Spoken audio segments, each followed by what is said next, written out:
Hi there, and welcome to this week's episode of Ignite News at Mohawk College. I'm Carlin McGill. And I'm Greg Rosser. Every year, all the faculty from the music programs here at Mohawk College get together for a jam session. Although it was a little different this year.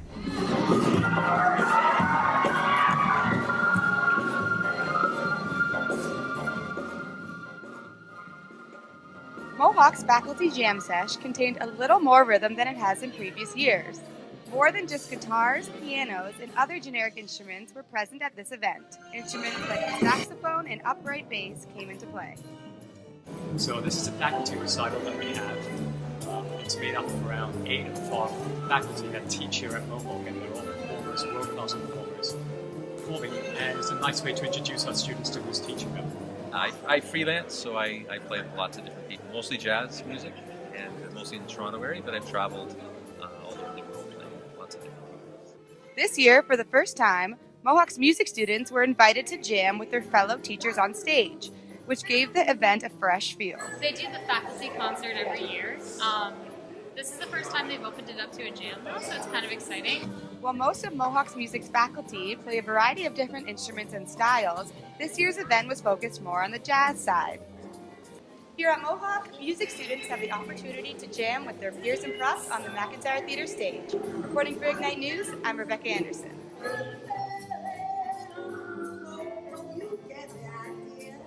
We're outside of our newsroom here on campus, and you know, Carlin, technology has really changed the face of journalism, and it's given people all over the world an opportunity to become a journalist themselves. That's right, Greg. Megan Adams and Elisa Piccarello have the report. Independence is a value that is common across all journalists who have integrity. Independence in journalistic circles means that you're not influenced by the people you cover or any possible reward or penalty for publishing the story that you're working on. So independence is a value that should be there regardless of the company you work for or whether you work for yourself or someone else. The Maggie's was founded as a way to honor Maggie Hughes, who was an independent journalist in Hamilton and who worked on her own time on behalf of a lot of people who weren't so fortunate and who didn't have a voice. And we wanted to honor both Maggie's memory and encourage and support those people who are working as independent journalists. Live and her legacy live and honor her in a way that was reflective upon who she was. And that's one of the main reasons I'm involved. I'm just hoping that some of the young people who are interested in this type of journalism, independent media, will follow in her footsteps with the same kind of passion, you know. She knew everything about everything that she needed to know. Is someone who doesn't have the backing of a company, someone who's basically working on their own and covering stories frequently for little or no pay, and perhaps even using their own money to cover stuff. Well, I think there's room for both. We think of independent journalists in this sense, in addition to, but not instead of. So places like the Hamilton Spectator, or the Toronto Star, CHCH, CHML, these are very important voices in the city, very important that journalists can work there and have the backing of a company and get a regular paycheck and get that support. In addition to that, it's great, the more voices that we have in journalism, the better coverage we have and the more informed we are as a public. Competition is always a good thing. Competition gets journalists to focus on the stories in terms of not so much getting first, because I think sometimes that can detract from the value of a story, but getting the facts right and getting the depth of the story and telling stories perhaps that other journalists aren't telling. The Maggie's, Maggie Hughes' niece, Sherry Curry, is involved. She's a founding member. Kevin McKay, who is a sociology professor here at Mohawk College. Myself, I teach journalism here, and Amanda Stewart, who runs Activism Hamilton. Especially in this day and age of journalism, I think we need more independent voices. The diversity of voice is lost somewhat as the Bell Medias and the Rogers and the big conglomerates that are buying up media companies start to emerge. And I think there is a role. There are still journalists that have passion, that want to tell stories that maybe the big conglomerates don't want to tell. And I think they can branch out and do that kind of thing. I think they're driven by their own morals, they're driven by their own passions, and they're not necessarily at the whims of an editor or a news director who wants certain types of stories told. Some people don't like the direction news is going, not enough hard news, not enough context, not enough detail. Working independently allows you the freedom to tell the story the way you want to. I think as long as the quality of the journalism is there, they've done their due diligence, they've done their investigation, they've done their verification, all the key aspects of journalism. It's not just a fly-by-night, I'm going to take some video that's very compelling and throw it up on the web and maybe put a voice over under it. I think as long as the journalism they're going to be okay. The problem is the marketing, right? How do they get this journalism found? And although independent is good, we can crowdsource. At the end of the day is how do I get people to watch this? How do I have a brand that's trustworthy and then people find what I'm doing? And that becomes easier as well with social media to be able to reach out and have that story seen. And we all know there's so much information out there, so many stories being told, a lot of it crap, some of it good. But I think if the quality of the journalism is there and it's a topic that is of the public interest, then people will find it and they'll gain a following. It's a beautiful day here at Mohawk College. Greg, we've got some Mohawk art students who are outside sketching. That's right, and Kareem Mosna had a chance to take a look at an art school in Dundas with over 50 years of history. Walking toward the building, one is greeted with 50 candles prominently displayed on the gate, each uniquely designed. 50 years ago, the Dundas Valley School of Art was born. The school had humble beginnings, but now offers a variety of art classes. The school was started by two women in 1964, I believe, and they started at, a very small scale, offering 1 or 2 classes in a small building, and the school has grown and grown from that to meeting not just adults but children's programming, including pottery and printmaking and photography. So it grew from that kind of small community-based school to really a school that influences the greater region, because we have students coming from Woodstock, from Cambridge, from Brantford, from Burlington, from Oakville on a regular basis now. And so the outreach of the school is much broader. Dundas Valley School of Art is one of the very few independent art schools in Canada. We're a community-based school. We offer, our youngest student is 2, and our oldest student, who tells me often she's 96. So we have everyone in between. So that's pretty unique. Most schools will focus on kids or focus on adults. We do it all. As less and less emphasis is put on art education in school, Greenblatt says schools like Dundas Valley will help fill that void. As the schools have cut back, it's not a big deal, but as the schools went from 13 years to 12 years and the credits have shifted and everything has shifted, what you take as a student, you have less and less things you can take. And so what's considered extras, unfortunately, music, art, theater, writing, all of that becomes extra. So the only way to really get it is to go out and purchase it, because it's not going to be available to you everywhere you want. The school can assist students with building their portfolio in ways that high schools cannot. Most post-secondary arts programs require portfolio entrance. And one of the things, for instance, in the portfolio they want to see is life drawing. And in general, you can't do life drawing in a high school. They frown upon nudity. This year, the school hopes to introduce contemporary media into the classroom. We're going to offer this year one of our cartooning classes will be a tablet tunes, and it's going to be done using iPads or whatever. But we've gone far enough along that it's up to the student to bring their own tablet. To celebrate their 50th anniversary, the DVSA is hosting a free open house, which includes hands-on activities and demonstrations from faculty. It happens on Sunday, October 5th from 10 a.m. to 3 p.m. For Ignite News, I'm Kareem Mosna. We're here at the Arnie today, which hosts tons of live music and bands all the time. You know, Greg, one of the many things Hamilton's known for is its music scene. That's right, and it's not just bands like the Arkells and Monster Truck, but Steven Soba has a profile on a small duo from the region.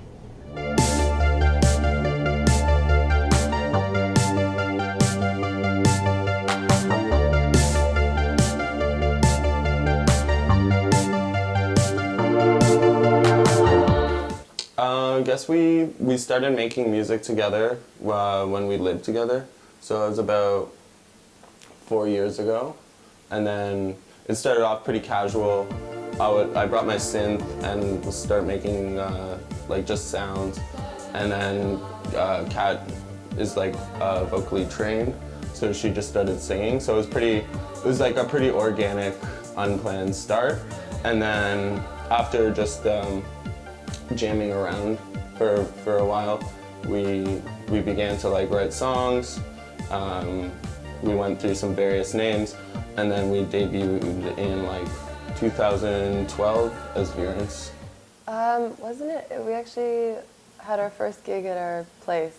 So yeah, oh no, it was first in Hamilton, and then we decided to throw a show at our place, and then yeah, it kind of went through all right. I mean, the cops came eventually because of noise complaints, of course, but there was a lot of people there, and it was good energy, and just kind of cleared everything out.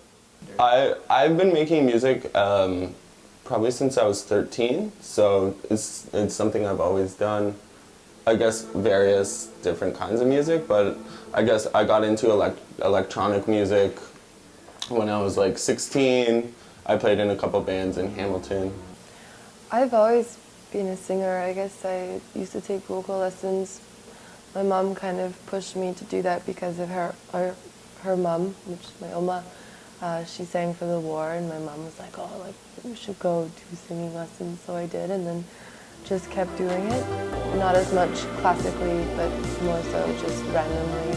And then after that organic kind of thing happened when we lived together, just kept going with it, and that's where I put my voice now. We met at art school, so I guess that's our other passion. But I've always done music, and I think I enjoy making music, or I favor music over art a little bit. But yeah, I guess I'm a practicing artist, and the two worlds definitely overlap a lot. So we do all our album art, our videos, and stuff like that.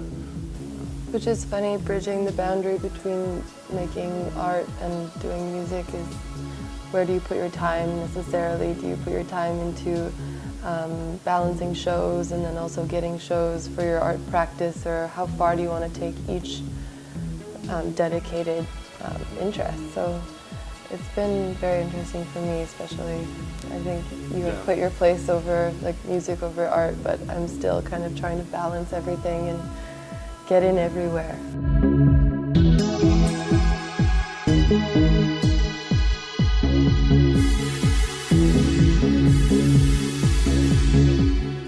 I think for music, it's all over the map.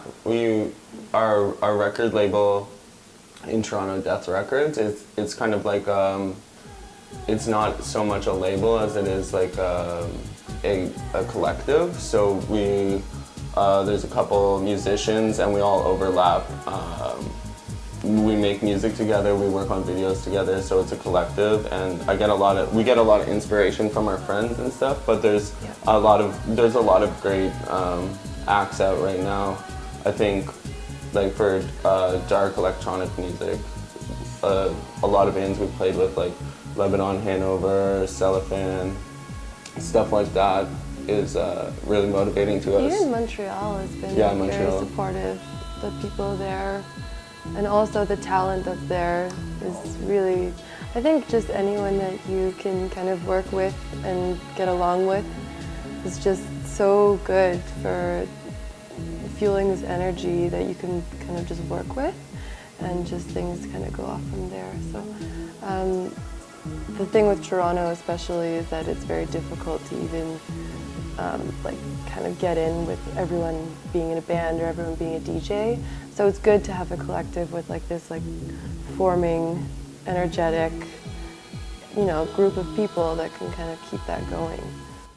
Musically, I hope to just keep making music. It's never really been a goal for me to be famous or to get a certain distance of fame, other than to be able to support myself off of music. So in 5 years, if I'm still making music, that'll be successful. Yeah, always think about this, but it always just seems so far away. I preferably would just want to travel. I mean, I would love to be able to support myself off of every work that I've been doing musically or within the arts. So just making and doing and exploring and kind of not really making a huge plan for myself.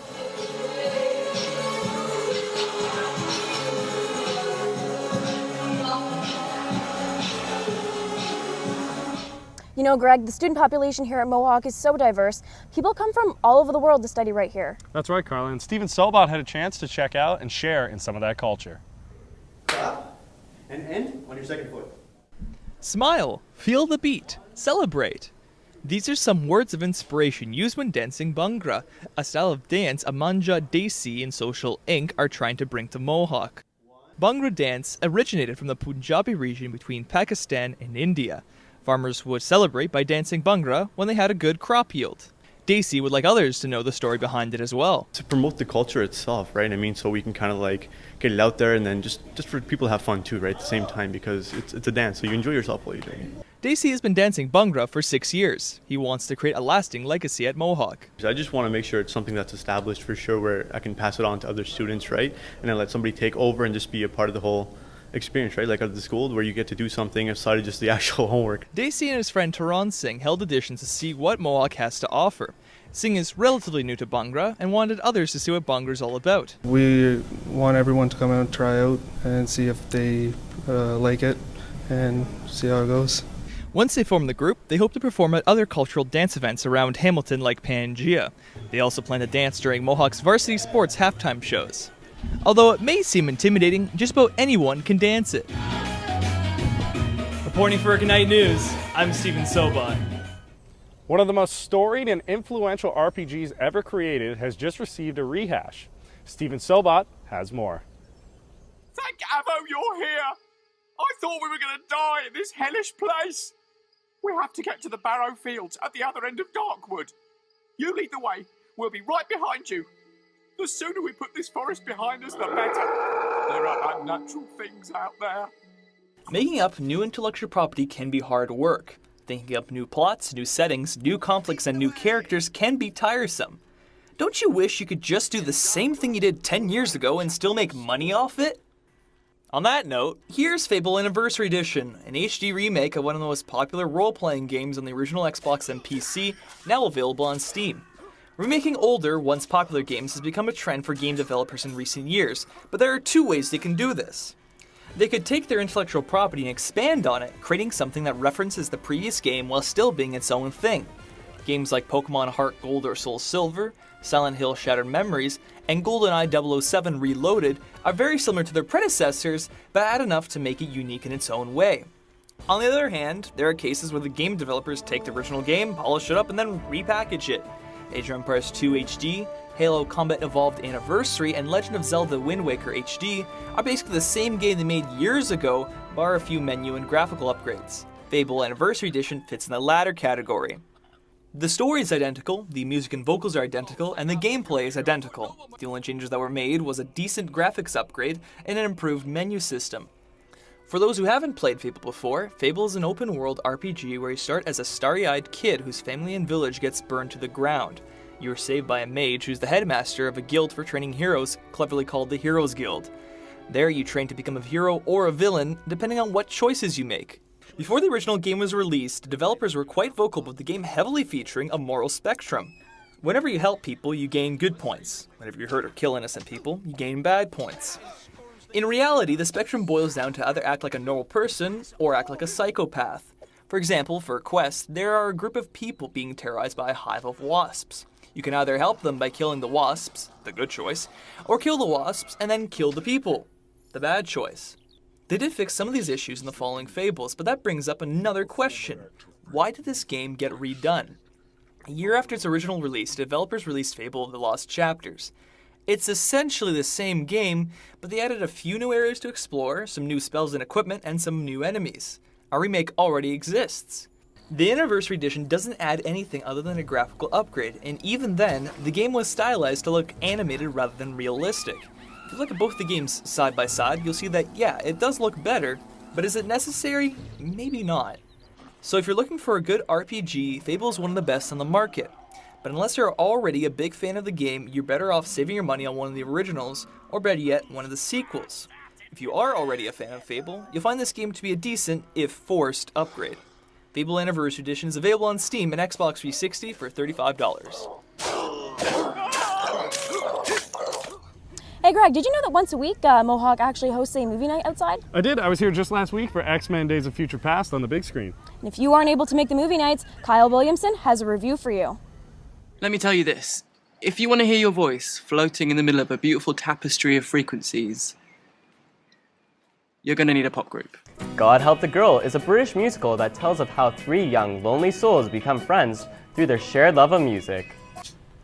We're first introduced to the main character Eve, played by Emily Browning, when she escapes from a psychiatric hospital. Eve suffers from an eating disorder and other possible mental health issues, which require medical and psychiatric supervision. Ollie Alexander's character James is a geeky, too feminine guitar-playing songwriter whose ambition is to produce a pop record that will last throughout the ages. For Eve, music is an escape from everything going on in her head, so when she meets James, they quickly become best friends. I've been teaching this girl to play guitar. You should come with me sometime. Along with James's quirky guitar student Cassie, played by Game of Thrones actress Hannah Murray, they form a band called God Help the Girl to help reach their dream of writing great pop music. The film has a dark undertone despite being filled with quirky, upbeat music numbers, dancing, and grand summer adventures. This, in short, is because of Eve.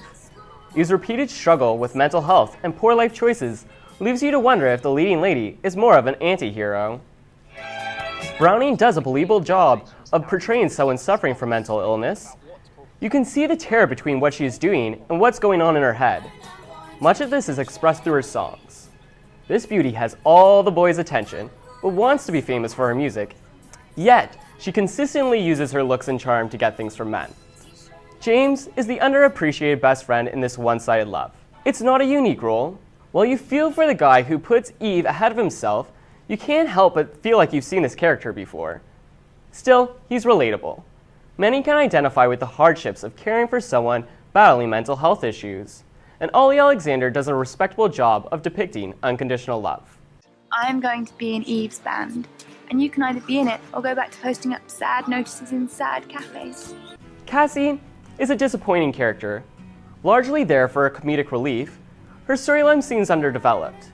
Cassie seems like an underwritten version of Hannah Murray's character of the same name in the British TV drama Skins. She's peculiar and a dreamer, but there really isn't a whole lot there. Overall, the film is enjoyable. The songs are fun, but forgettable, and the characters need a little bit more development. But the film uses a unique approach to discuss an important issue. I give God Help the Girl a rating of 3 out of 5 stars. For Ignite Entertainment, I'm Kyle Williamson. Both men's and women's varsity basketball teams came off 2 powerhouse seasons this year, Carlin. Yeah, Sean Marenka actually had a chance to catch up with the coaches and some of the players from both teams. Last year, the Mohawk men's basketball team had their playoff run ended in a disappointing fashion, losing in the semifinals to the Sheridan Bruins. It was the second year in a row that the Bruins eliminated Mohawk from the provincial championships, losing to them in the finals the year before. Mohawk went into the playoffs as the top team in the West Conference, even taking home a win against Sheridan in the regular season. But the men couldn't do it twice in one season, losing by 6 to the Bruins in the tournament. We never finished where we wanted to last year, but we're hoping for better things this year. Hopefully with the guys we picked up and our teamwork, we'll end up with an Ontario gold medal and a national gold medal because we're hosting it here this year. The team has made some definite improvements through recruiting and also retained a solid core of returning players. Guard Matt Fennell was the West Division scoring champion, averaging just over 25 points a game, and gained All-Canadian honors. Center Taylor Dowhanick was the West Division Defensive Player of the Year while leading the league in block shots, and forward Andrew Sicatini, an OCAA first-team All-Star, led the league in rebounds. Coach Brian Yonker believes that they have the right combination of a returning core of veterans and a batch of new recruits that can take them deep into the playoffs. For starters, we've returned out of our top 8, we've returned everybody but Alex Reese. So having that many returning guys again and as much depth and experience is great. But we've also added some more significant pieces that are all experienced guys as well for the most part.